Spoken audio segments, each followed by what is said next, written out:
All right, so good evening again. My name is Tiana McGabere. I am the state president for the National Women's Political Caucus for Missouri. And what is the NWPC? The NWPC was founded in 1971. The National Women's Political Caucus is a multi-partisan grassroots organization dedicated to increasing women's participation in the political process. The NWPC recruits, trains, and supports pro-choice women candidates for elected and appointed offices at all levels. And I want to just say pro-choice women, pro-E.R.A women, pro-child care, those are in our mission. Zakiya Thomas is the president and CEO of the E.R.A Coalition and the Fund for Women's Equality. So I am going to bring her on. Zakiya, so nice to meet you. So nice to be here. Thanks for having me. Thank you so much for coming. And I am just going to turn this over to you. Yes. So again, thank you for allowing me to be here tonight to talk with everyone. I do apologize. I am in transit. I'm in New York Station at Penn Station, heading back home this evening. But I didn't want to miss the opportunity to talk tonight about gender disparity in general and the Equal Rights Amendment in particular. So as many of you may know, the Equal Rights Amendment is 100 years in the making. The fight for equality, sex equality in this country started 100 years ago. We've never been closer to having it guaranteed under the law. I mean, sex inequality has been built into the founding of our country, even before the Constitution was written. Since its introduction in the Congress of 1923, the Equal Rights Amendment has been our best chance to remedy that. 51 years ago, the amendment was passed by both houses of Congress with strong bipartisan support. When we fast forward to 2020, when the final state needed to reach the required 3/4 of states ratified the amendment, we have the ratification needed to have the E.R.A added to the Constitution. All that's left is for it to be published into our country's founding document and recognized as law. As we've seen today, the rights we have relied on to protect women, communities of color, and the LGBTQ+ community are being rolled back. The recent Dobbs decision shows us that a majority of our Supreme Court interprets the Constitution as it was originally written, in a time before women and people of color could vote, own land, or otherwise live as free individuals. Let's remember that the US Constitution was written for and by white land-owning men when most of the rest of us were considered property. Yes, most women were considered property when the Constitution was written. And if we want to see ourselves in the Constitution, we have to put ourselves there, and that's what the E.R.A would do. It would empower Congress and the states to enact laws that actually protect against discrimination for all people, including men, boys, transgender individuals, and women and girls. And it would give everyday people in the courts tools to fight discriminatory practices and be another tool we can use to make our system fair and equitable for everyone, a necessary step towards fixing a system that's been broken for too long for too many people.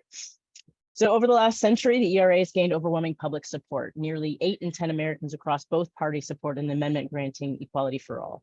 Unfortunately, many people also believe that those protections are already in place, but they aren't. The issue isn't with people, it's with the system. And in order to fix the system, we need a systemic solution. Unlike a law that can be changed by a future Congress, a constitutional amendment would be far more difficult to roll back. The E.R.A is only 24 words, but they have the potential to drastically improve the world that we live in. It states that equality of rights under the law shall not be denied or abridged by the United States or by any state on account of sex. I mean, it's very simple, but if these words weren't so important, E.R.A opponents wouldn't be working so hard to prevent them from becoming part of our Constitution. We know that some of our opponents include the same ones who are fighting against abortion access, fighting against pay equity, and this general war on women that we see across our country. But let's imagine how equality could transform our lives. Imagine a society in which women couldn't be paid less than men for the same work, where LGBTQ+ people were protected from discrimination because of who they are. Well, imagine what the E.R.A can do to empower people. Each of us could live our lives to the fullest. And in the process, we'd be building a brighter future for our children and our children's future. So we have work to do to push the E.R.A over the finish line. Last month, the U.S. Senate held a hearing on a resolution that sits before Congress that, if passed, would affirm the Equal Rights Amendment as the 20th Amendment to the Constitution and remove any doubt that the E.R.A is the law of the land. An identical resolution is introduced in the House of Representatives, and for the first time ever, we have an E.R.A caucus in the House of Representatives. We've waited far too long for this all to happen. And we all know that we need stronger protection against discrimination, which is why we need the Equal Rights Amendment to enshrine equality under the law. So you may be asking, what do we need the Equal Rights Amendment for? We have a patchwork of laws currently that are designed to protect women and gender equality. But the difference is the Equal Rights Amendment provides an explicit guarantee of protection against discrimination on the basis of sex, which is something currently not included under the 14th Amendment, which is the amendment that is used to protect against most discrimination in our country. The E.R.A. provides additional tools to protect against sex-based violence and discrimination in the enforcement of laws and legislation. And it adds additional tools to combat discrimination in government employment, including education, law enforcement, and the military, and sets a gold standard of what would impact employment in all sectors of our economy. The E.R.A. reflects, the Constitution reflects our most enshrined values as a nation, and the E.R.A. would affirm that sex equality is one of those values. And we need to create a better world for our children and show them that all people are equal under the law, represented in our Constitution. So we think of the US as a beacon of democracy and equality in the world, with many looking to us as the example upon which to base their own standards of human rights. So recognizing the Equal Rights Amendment as valid sends a bold message that sex discrimination has no place in society. So I'll share a little bit about our organization, what you can do to help make the E.R.A. a reality. So the E.R.A. Coalition is a unique growing movement of movements comprised of over 280 national and local partner organizations from across the country and sectors, from leading inclusive grassroots organizations, academic and legal institutions, activists, to a multitude of other change makers. We are stronger together. So we convene organizations that each focus on different aspects of making our society a better place for everyone in our nation. But what unites us is our commitment to making equality under the law a reality. So together we represent a diverse intersectional community of activists advocating for gender, racial, and reproductive justice, LGBTQ+, and civil rights, and much more. We're mobilizing millions, and we invite you to stand with us to unleash a new wave of advocacy, coalition building, and education built in partnership with intergenerational and intersectional organizers across the country. So how can you help? You can support our work by visiting our website, eracoalition.org. You can join the coalition or join a coalition partner in your community. But most importantly, right now we have this congressional push. And so we want each and every person who can to call their member of Congress and tell them they want the E.R.A. in the Constitution. Because until the E.R.A. is enshrined in the Constitution, we won't give up the fight, because our rights, our livelihoods, and our dignity depend on it. So thank you for all you do to uplift democracy in our country. And I'm happy to open it up to any questions you have. Okay, well, I'm gonna start because I already have one. So just so we are all clear, what is the roadblock right now from getting us to the E.R.A.? Like if we in 2020 we got the 38th state, have we run out of time? Like what are we missing? So there was a time limit that was arbitrarily added to the amendment when the E.R.A. was actually introduced in Congress. So it was initially introduced in 1923. But then there was an extension put on for a few more years. There's an extension put on in the 80s that said that there was an extension to how long it would take for the ratification process to go through. So our argument is that if Congress has the authority to implement an arbitrary timeline, Congress has the authority to remove an arbitrary timeline from the Equal Rights Amendment, especially because for those legal scholars on the call, if the timeline was added to the preamble of the amendment, not to the actual body of the text, which there is a distinction between the two.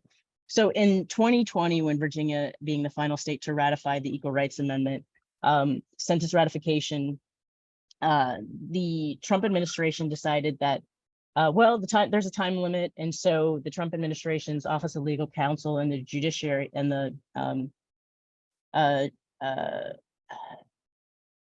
Office of Legal Counsel stated that, well, there's a time limit and the time limit has expired, and so the E.R.A. is dead and it's null and void. But that's not actually the case.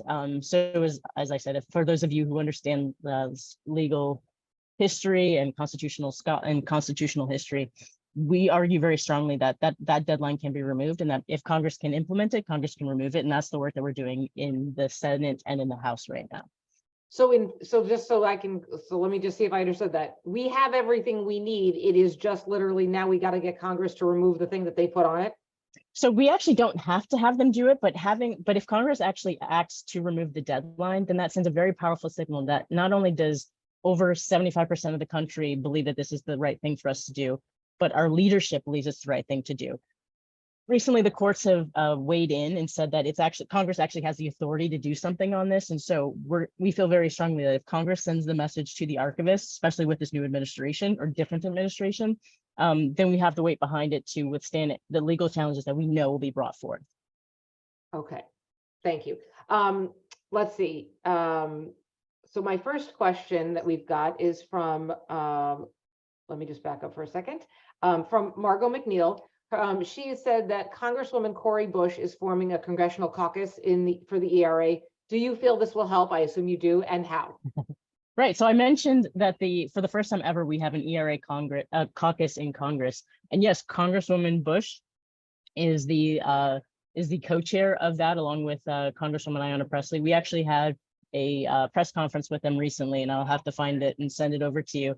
But it's so amazing to see the leadership that we have in Congress right now. There's new energy, new enthusiasm. And as you all know, Congresswoman Bush is on fire, and the energy that she brings to our movement and the excitement with which she does it, I think is going to help propel this movement in a new direction than we've had in a very long time. So I'm very excited to be working with her in that effort. But yes, she is a very strong supporter of the E.R.A. This is one of her causes, and she's doing what she can to help elevate it and to make sure it gets the attention that it needs. I mean, and she in particular is one of those people you can see why the white men are afraid. Very much so. I'm not a white man, and if I were, I would be afraid of her. Yes. She is a power unto herself. From K Park, do you think the E.R.A. will also help with reproductive rights? I assume yes on that as well. So here's the thing, the E.R.A. is a promise of a better future. It gives us the tools, it empowers Congress to do the right thing, to remedy the wrongs that have been placed on us by, let's just say it, a lot of white men. And so in and of itself, the E.R.A. won't rid the country of the evils that are associated with anti-abortion movements, anti-women movements, but it will empower Congress and the states and the courts in a way that we just don't have right now to remedy those issues. So it's not that it's a strike all, and that, you know, as soon as we have it, all the laws will be changed and it'll be great. We still have work to do. The E.R.A. is a vehicle through which we will achieve equality in our country, not the end all of equality in and of itself. Okay, perfect. And then do you happen to know if there are any Republicans on the E.R.A. caucus? Yes, there are. I don't know them offhand. But there are. We do actually have a few Republicans. And we can also share that list with you as well. There is still bipartisan support for the E.R.A. In both chambers. We have a Republican co-sponsorship of the bill to remove the time limit and affirm the E.R.A. in the Senate and in the House. And so it's new energy, new momentum. And there are folks out there who think that we can't keep using these wedge issues. We have to understand that at the end of the day, if we don't have equality, then we are not living up to the dream that America has proposed for its people.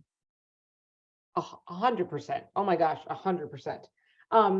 Okay, so since nobody else has a question, I get to ask another one. Bear with me. What can people on here watching today do to help move this along? Besides calling their congressperson, is there anything else that we can be doing? So we've gotten to a place where we don't know how to have conversations with each other anymore. We're in our bubbles. And for me, the biggest thing is we all know someone with whom we disagree, but instead of having a conversation, we try to argue the point.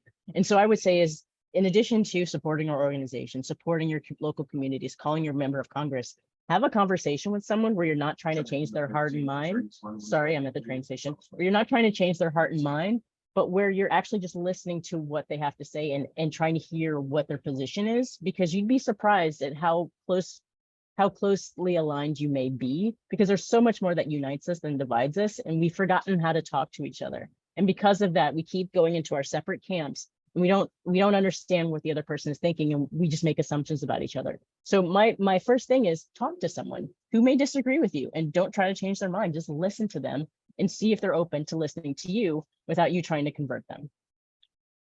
Good advice in general, by the way, not just about this. One more question. Should the E.R.A. not pass, what is the greatest fear given this Supreme Court?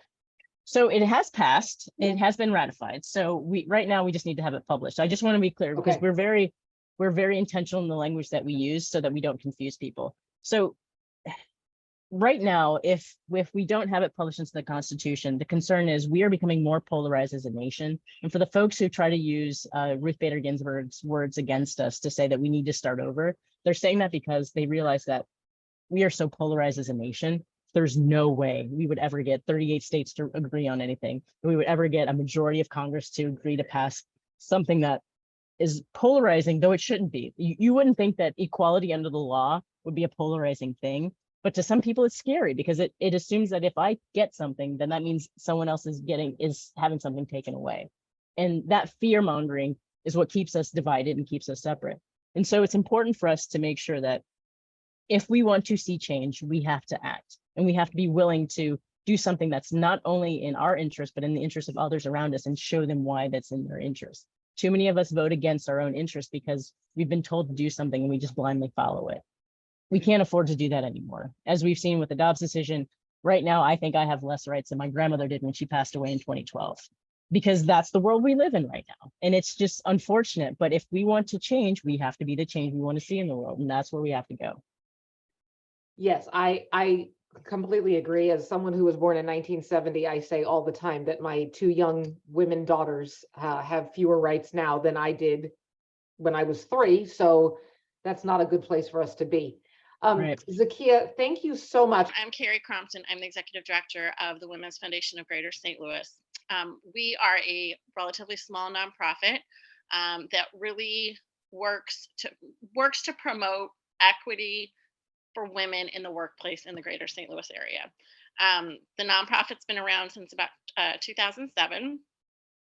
You say Women's Foundation, and I think a lot of people think, gosh, you must do this and this and this and all these different things. And I think that initially the organization, struggled with that a little bit. Like, what are we doing? Who are we trying to serve? Where are we most effective? That type of thing. Because, as women, we do tend to try to be all things to all people. And so I think that the organization struggled with that. But what really kept bubbling up for the organization was women in the workplace. So many women, that we were talking to years ago, thinking, gosh, I don't know how to make work and have childcare for my children and put food on the table for my family. And, I feel like I'm not being heard at work. I'm being overlooked. I'm not getting promotions. I don't think I'm getting paid as much, but I'm not sure because it's all behind like the great wizard over here. I don't know. So about 6 years ago, the organization developed what we call the Women in the Workplace Employment Scorecard. And so that is a tool that we use. Excuse me. We just released the 2022 findings. We have organizations in the St. Louis area take the scorecard, and it evaluates them objectively on a couple different areas with regard to women in the workplace. So one, we're looking at pay equity. I always like to throw in pay transparency. I think it's really important to have the salary range on a job posting and to have something that's realistic. I know New York, they just, they recently required that. And now people are saying, well, the range is 40,000 to 150,000. Well, that's not helpful. That doesn't, you might as well just put nothing. So, just thinking when we're thinking about, pay equity, but pay transparency. Thinking about representation and leadership, what percentage of women do you have in your C-suite, or your VP level, however you're sort of hierarchically structured, how many women do you have? Over the years, as the scorecard has developed, we now ask about women of color as well, because it's not just enough about just women, it's all representation. So we look at those factors. We look at recruitment and retention policies that are favorable to women. So thinking about, and this really almost comes down to culture, but is this a workplace that is supportive of women? Is this a workplace where women can thrive? Is this a place where women and their partners can choose to potentially have a family, or perhaps, need to take care of a parent? And is this a place where I can go do that and I can come back and know that my job is there and I'm going to be supported? And that's a really, really big thing. So, we look at those different types of things, and then we also look at which one of the big things that we worked on last summer is paid family leave. We really advocate for 12 weeks of paid family leave. It's all over the map. There is nothing universal. Um, we worked really hard with St. Louis County this past summer, as many of you in the St. Louis area probably know, but they did pass 12 weeks of paid family leave for St. Louis County employees, which is a pretty big deal. I believe it was up from 6 or 8 weeks of paid leave. So we really tried to advocate, at the local level. Again, we're Greater St. Louis. There's a Women's Foundation on the Kansas City side. Certainly if there's relevant legislation and things happening in Jefferson City, then, we definitely want to be there. But we really think that a lot of our focus is both, St. Charles County, St. Louis County, St. Louis City, kind of expanding into the Metro East, that type of thing. But really working to advocate for legislative policy, but really, really, truly, it's policy within organizations. So how can we help organizations create, implement, and potentially rework policies that are supportive for women and families in their workplace?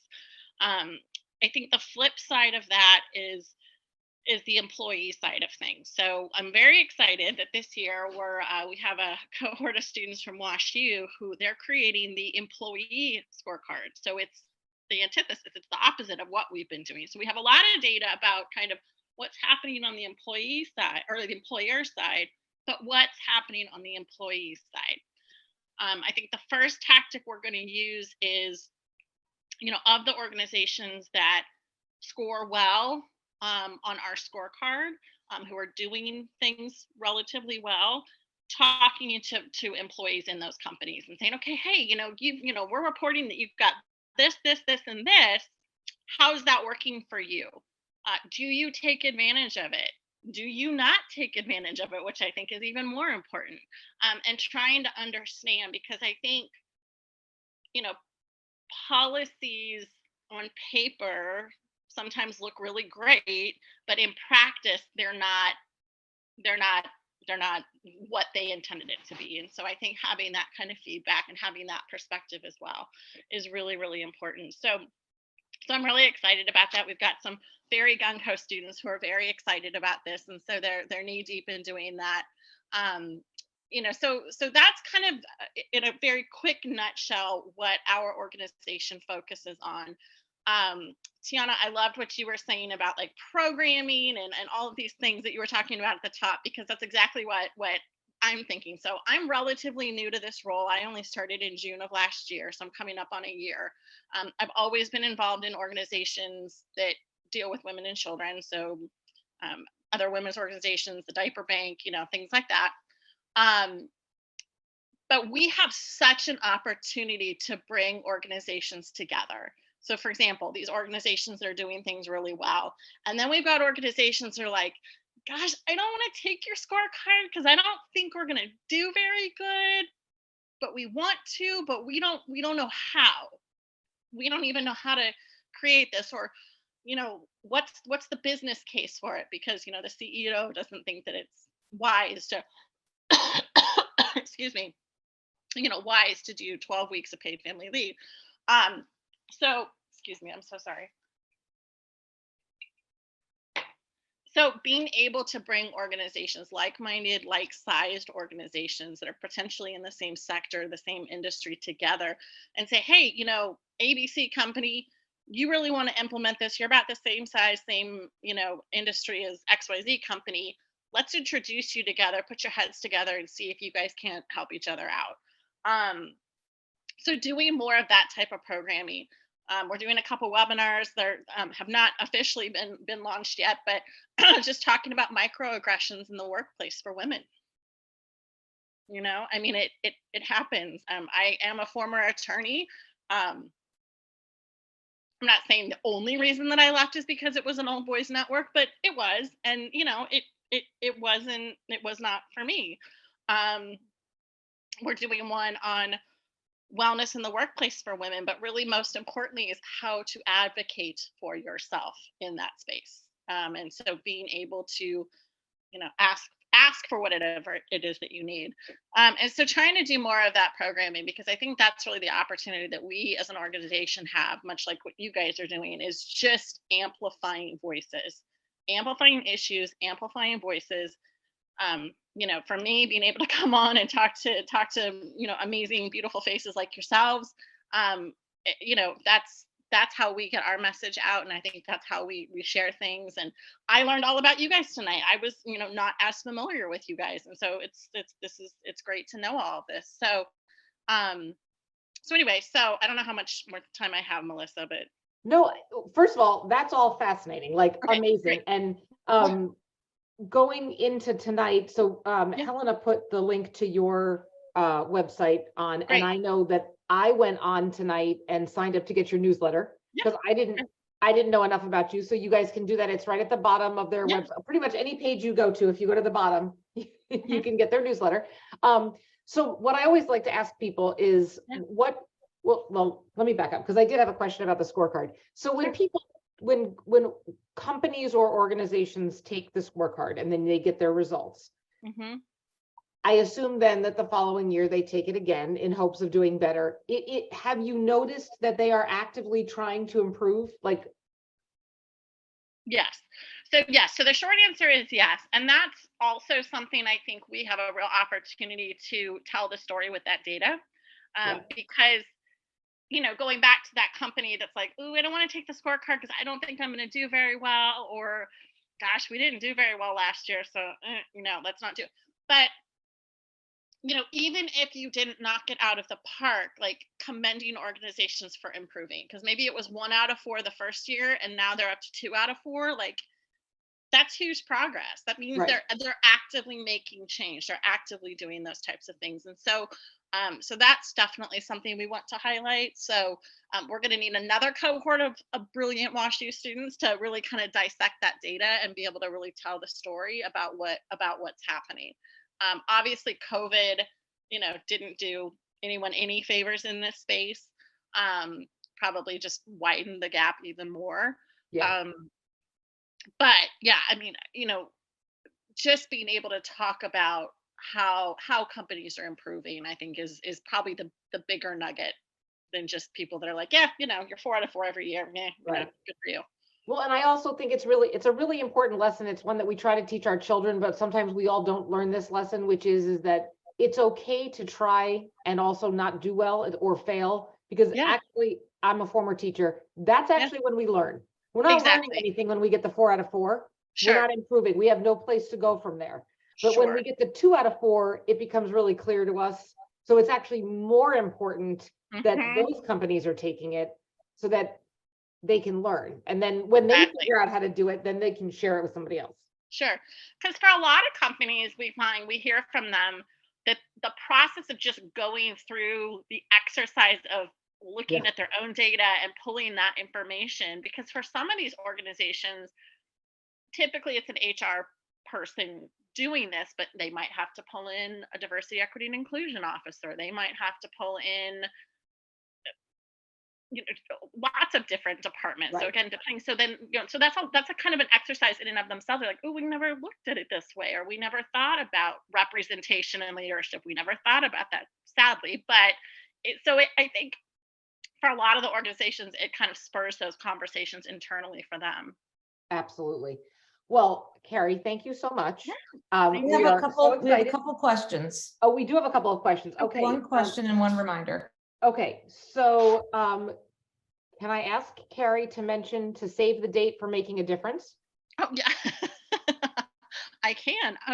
What lovely. Oh, there's Maggie. It's probably Yes. Maggie who did that. So our Making a Difference event. So we have this annual event every September. So it's actually Thursday, September 28th.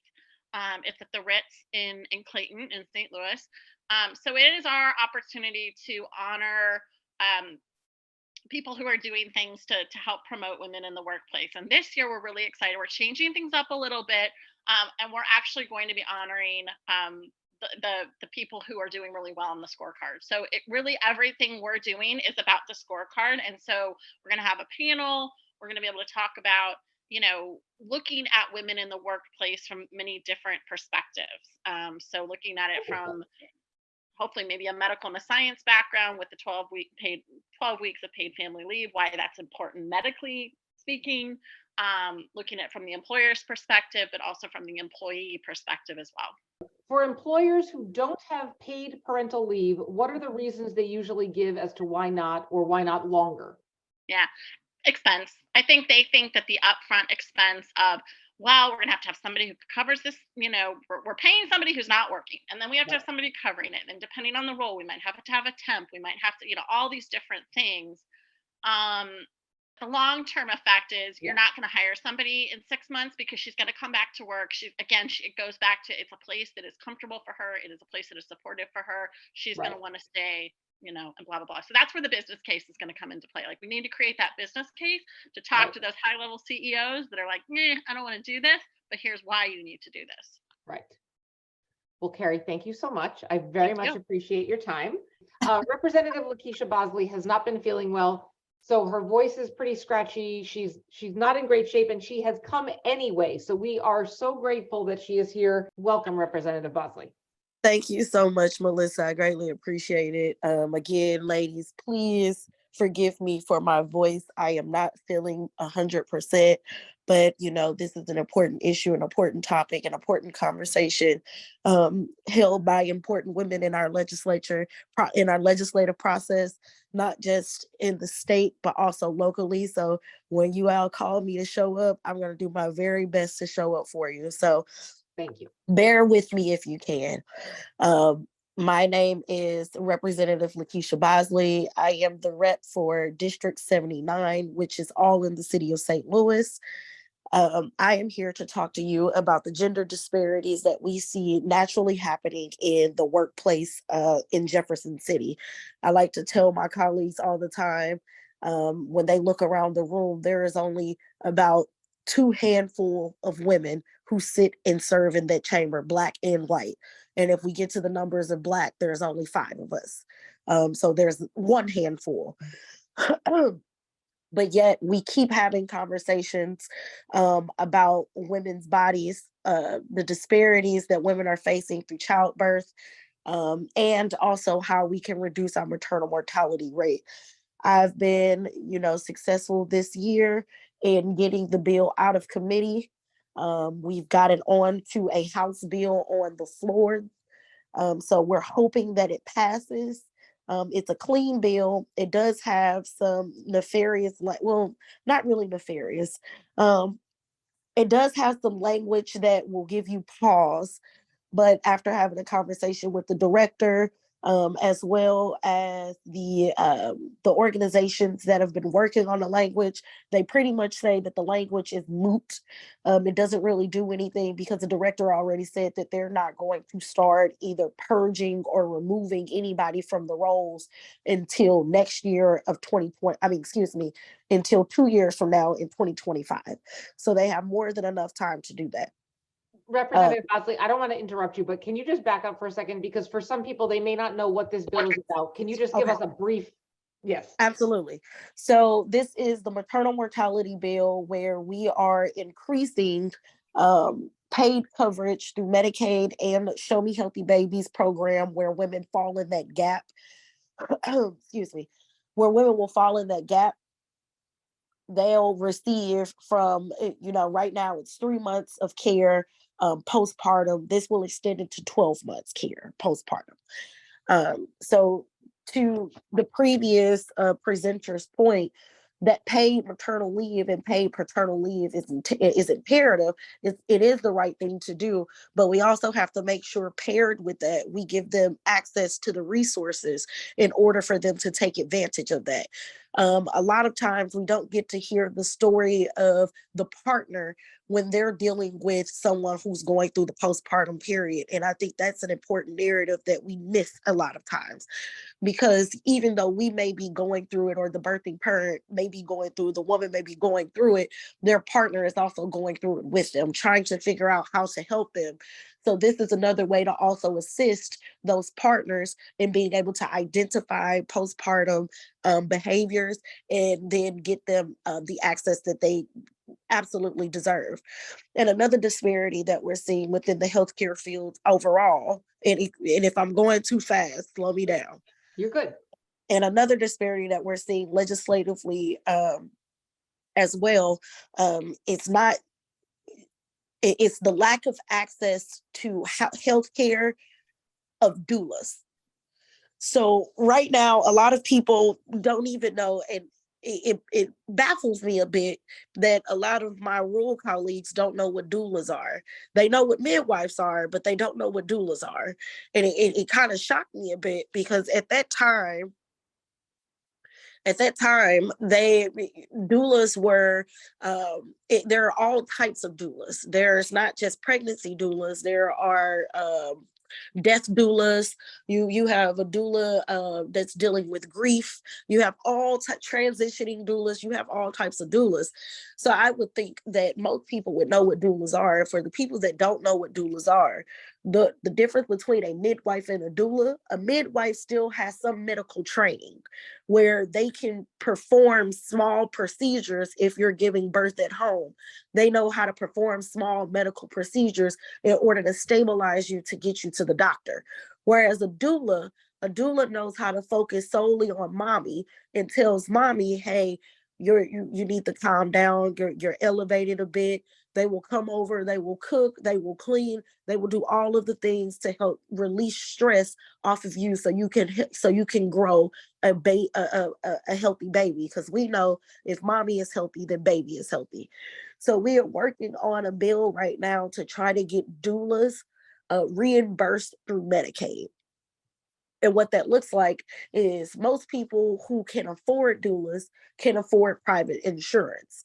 So if you can afford private insurance, you 9 times out of 10 are getting better care. And I don't want to say better care, but this is how they program people to think, right?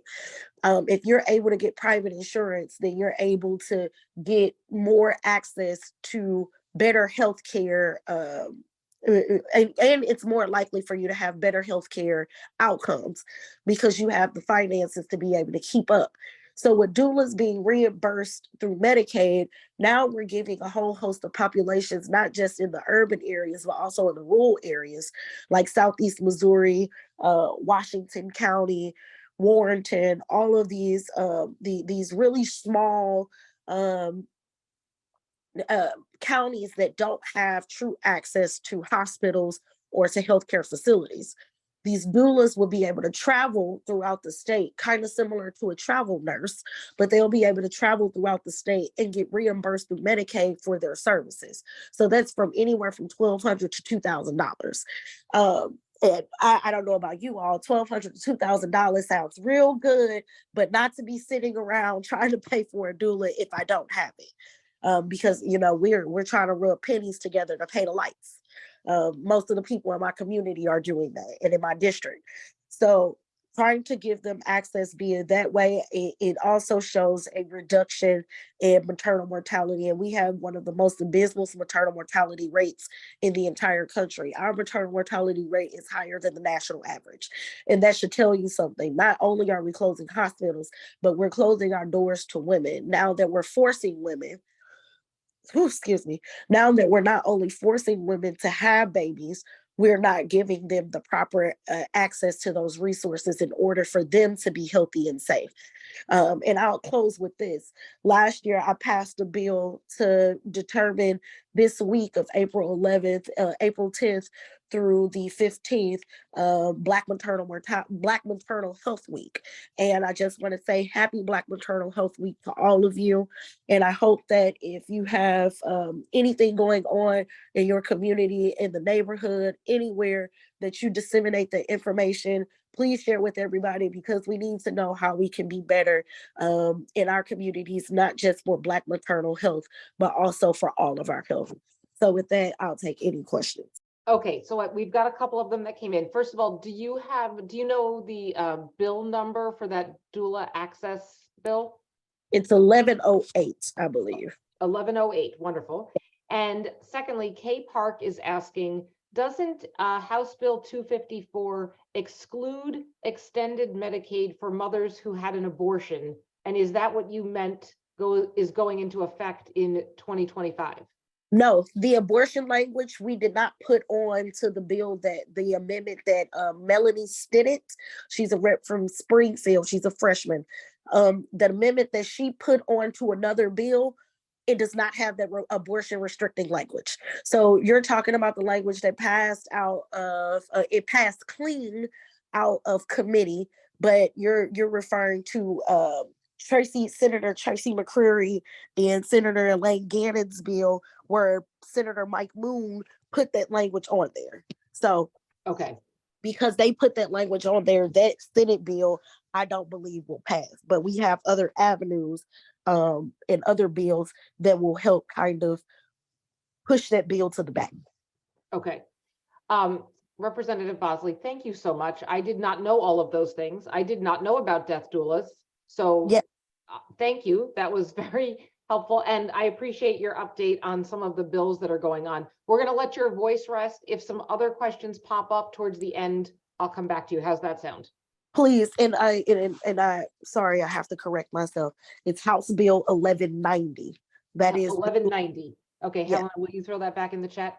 Thank you so much, Representative Bosley. You were amazing. Hi, everyone. My name is Eboni Hooper Boateng. I'm a doula and a member of the Missouri Momnibus Steering Committee. I've thoroughly enjoyed the event this evening and wanted to share a little bit about what the Missouri Momnibus Steering Committee is. And so it's inspired by the federal Momnibus, and we are a collaboration of several dozen Black advocates and growing all across the state of Missouri. Sorry, my little babies. All across the state of Missouri. And really is a vast variety of just Black advocates who have a variety of professional backgrounds: doulas, OBGYNs, elected officials, just advocates, mental health therapists, so a very wide array of people. And we've come together and we have 7 different target areas that we're focusing on that we believe address the root causes of the disparities we see in Missouri, in terms of that we want to uplift to transform Black maternal health. And so just to briefly kind of share what those look like, it's growing and diversifying the perinatal workforce, supporting birthing people with maternal mental health and substance use disorders. We really want to push the need for making critical investments into the social determinants of health that really influence maternal health outcomes like housing, transportation, and nutrition, many of some of the things that Representative Bosley was speaking of earlier today. And then also providing funding to community-based organizations throughout our state that are already working to improve maternal health and promote equity.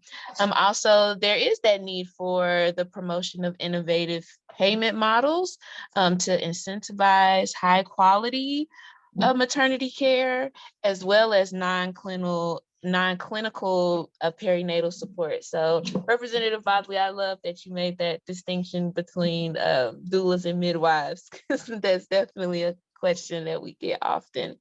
And then, of course, there's always that need to improve data collection, as well as our last priority area is the need to invest in digital tools to improve maternal health outcomes in underserved areas. And so, you know, I everything happens for a reason. I joined to be here, but you know, it is Black Maternal Health Week that actually began yesterday, and so I'm excited to be able to have the opportunity to share a little bit about the Missouri Momnibus. And we'll be launching our website and things formally soon. But in between time, our contact person for the steering committee is Laura Gully from E.R.A Health. And so I can share that email contact so that it can be shared into the chat. Eboni, thank you so much. First of all, before I turn it back over to Tiana, I just want to thank all of our speakers and Eboni for joining us, for being a speaker as well tonight. I feel completely incompetent and unworthy to be among all of you. So thank you so much for an amazing conversation tonight. Let me just bring Tiana back in and you can finish us off. Well, I just want to say, I'm into trying to do things different. To everyone on this call, we've been doing it the same way for some years now, and it ain't working. So with that being said, we have to start getting these rooms. We have to start having the tough conversations. We have to start going into rooms that we ain't never been in. Eboni, I take my hat off to you for even just jumping on this call. I get it, because I've been where you've been. We're like, what? The National Women's Political Caucus, what are they doing? But we're doing a lot of things. We have some great presidents throughout this state, and we care about Black maternal health. A lot of the presidents within the state for this organization were pushing me to make sure that I am doing what I need to do for you all, for us, the Missouri Momnibus Steering Committee. So I was so excited that when the email did go out, that, you know, a few of you, you know, you joined and this and that. This is an organization that if you want to be involved more into, Helena's the St. Louis president, please email her. Send her Black maternal health stuff. This is Black Maternal Health Week. You want to send a blurb to me, her, something that through the caucus we should be talking about that, please do, because it fits under our purview. We care about being able to decide what you want to do with your body. So I just want to say that I want to thank everybody for taking their time out to be on here, because, you know, we're trying to make some noise in this state. Shop at our store, make a donation to the www.MOWPC.org. These programmings are not free. We're trying to do a lot of stuff in this state, because we need to do a lot of stuff in this state, because things just saying it needs to be more rooms like this, guys. I say that a lot. You'll hear me keep saying it, because I know the difference that it can make, because like I said, it's changed my life personally. So we're 4 minutes over. Thank you for your grace. And our next speaker series, what Well, we're going to be doing, I'll share that in the fall, we're going to have basically we're going to have a how to run for office 101 online. We're doing one live in Springfield, and we'll probably do one live in Columbia, but we'll do one of those on a Zoom. And then we'll also have 2 roundtable speaker series where we'll have a panel of women candidates who have been elected, what it's like to run for office as a woman in Missouri, as a pro-choice woman in Missouri, and then a second roundtable, what it's like to run as a pro-choice woman of color in Missouri, so that we can have sort of those kind of, they may be the same, but I have a feeling not. What we'll talk about. So we're going to have some roundtable discussions. We see Nancy on her too, and we also are going to probably try to touch on some, if you're a candidate, how should you dress? What's good? What's that one blazer that you should just always be able to go to? When you, so just stay Nancy tuned. taught me. Only solid colors, Nancy. Yes, we try to get us together so we can be ready in 2024. Let's get a lot of women that care about our issues elected, guys.